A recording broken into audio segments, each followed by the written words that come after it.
Welcome to Greta's Garden. For me, the beginning of the growing season starts with peas. So today I'm going to run through why I like growing peas, how I grow peas, and why they're essential on my self-sufficient list. I enjoy growing peas. Well, firstly, it's a beautiful vining plant. The plant itself is pretty awesome, filled with pink or purple or white flowers right before the peas start. And of course they're nitrogen fixers, bringing to your soil nutrients, and they take up very little space because you grow them vertically.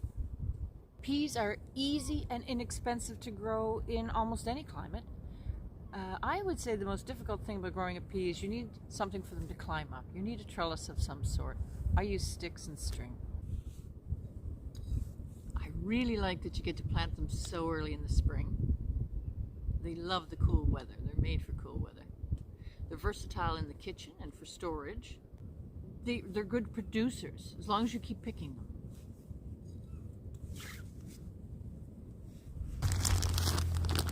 And finally, once they're in the ground, they don't need anything from you because they feed themselves with the nitrogen they bring to their roots, or the relationship they have with the bacteria, actually. So yeah, you don't have to top feed them throughout the season. Okay, I'm going to go on in and get my peas. Little Jado. 1 serving of peas has the equivalent of 2 apples and vitamin C. And 100 calories of peas has the same amount of protein as an egg. Do you know? There's really 3 main types of peas. I grow them all. There's the sugar snap, the snow pea, those are the edible pods, and then there's the shelling peas. If you're limited for space, pick the type that you're going to eat the most.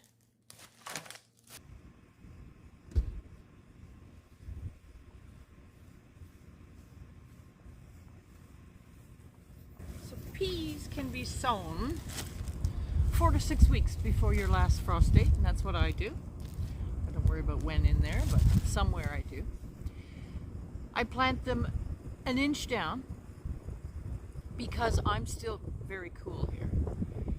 If you're in a warmer climate and your soil is already warmed up, seeds germinate, pea seeds germinate, they're picky, between 7 degrees Celsius and 23 degrees. So if your soil's really warming up, I would plant them a little deeper, possibly 2 inches, but don't plant too deep.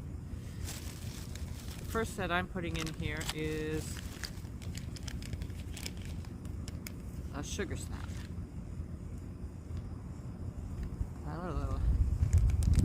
Some people pre-start their seeds and grow them, indoors beforehand. I don't need to do that either, and I don't want to waste the compost or my time because they're very happy growing here. But I think some people have problems, say, with rodents, and I'm in the middle of a field here, so I certainly see mice. They don't even mind me anymore. The mice run around while I'm out in the garden, actually. But my mice seem to, though they love my broccoli plants, they'll eat every one of them. They don't get the peas while they're 1 inch down in the ground. Maybe it's because it's still cold here. I'm not sure. I don't pre-soak my seeds. I'll get to that in a minute. But my mice seem to be farmers. That's what they are. They want the peas fully grown in pods, and I will find maybe throughout a season only 5 that they steal from me. And they'll take them off often into the bean bed. They hide under the canopy of my beans, and I'll find just the pods left. They love the sweet peas inside. It's actually kind of cute. And I say, fill your boots, mice, if you're only taking 5 from the mass amounts of peas we get. About the soaking, I don't soak mine either because my springs are very cool and wet, and the soil will have enough moisture and water in there. Soaking, if you're in a dry climate, might be a good idea if you're not able to water them in. But for me, what would happen is the little seed will, seeds know what to do. So if I waterlog those too much, the seed itself can't handle too much water, because when I put it in here and now it's a lot of water, it can't use it up fast enough. So I do not pre-soak mine.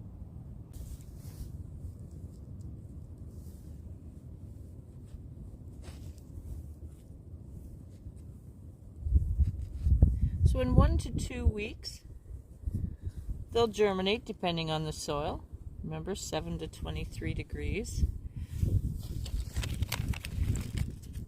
And then you can start harvesting in about 2 months. And the key, remember, keep picking.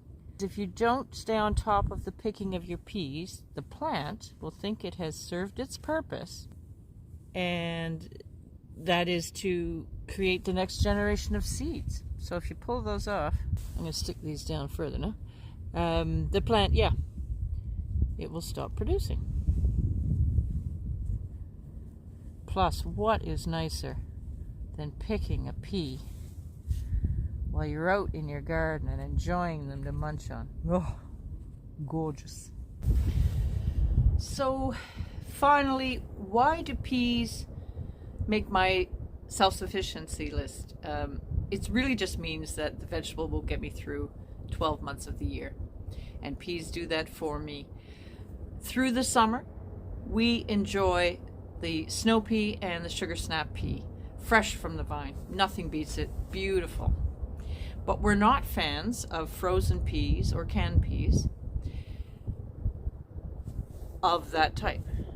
However, the shelled peas are perfect frozen, and they'll get me through the rest of the winter. So we don't really eat those during the summer. I just pod them and store them as I'm picking them. Also, it's probably one of the easiest vegetables to save seeds from. You just leave some of the pods to dry, and there's your seeds. So buy 1 pack, endless supply of seeds. And of course, peas are so versatile in the kitchen. We can throw them in rice pilafs, pastas, casseroles, stews, soups. I mean, it's endless. So yeah, I like peas. So take care. Hope you're all doing well, and we'll see you soon.